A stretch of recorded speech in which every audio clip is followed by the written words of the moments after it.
The Immortanol formula would definitely be his soon. You're mistaken. I don't mean it that way. Roderick uttered calmly.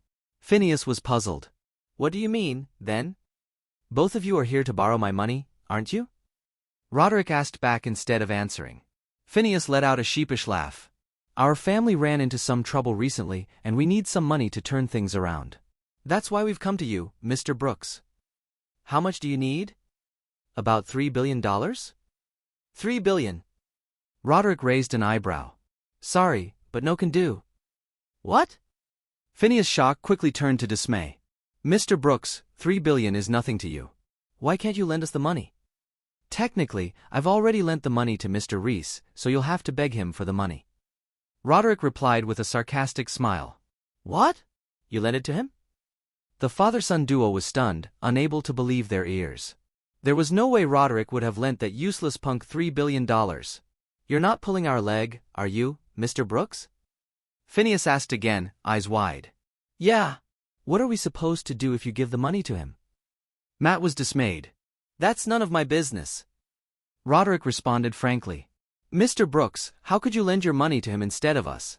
Considering our friendship, you're carrying it too far. Do you think that Brad is better than the Laney family?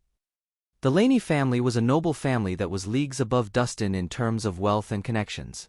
Any normal person would know who to side with. Firstly, we're not friends. Secondly, it's my money. I decide who it goes to. I don't have to ask anyone's opinion. Lastly, who the fuck do you think you are? How dare you compare yourselves to Mr. Rhys? You should really look in a fucking mirror. Roderick snapped scornfully.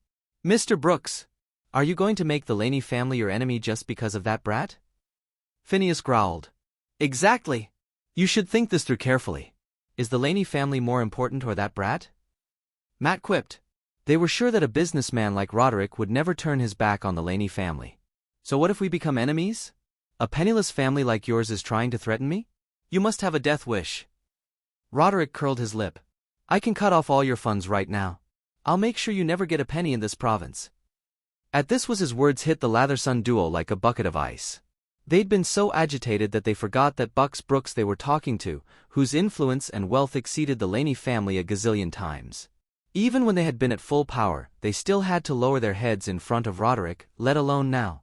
Nonetheless, they could never have dreamed that someone as powerful as Roderick would butt heads with their family for someone like Dustin. Did Dustin have connections they weren't aware of?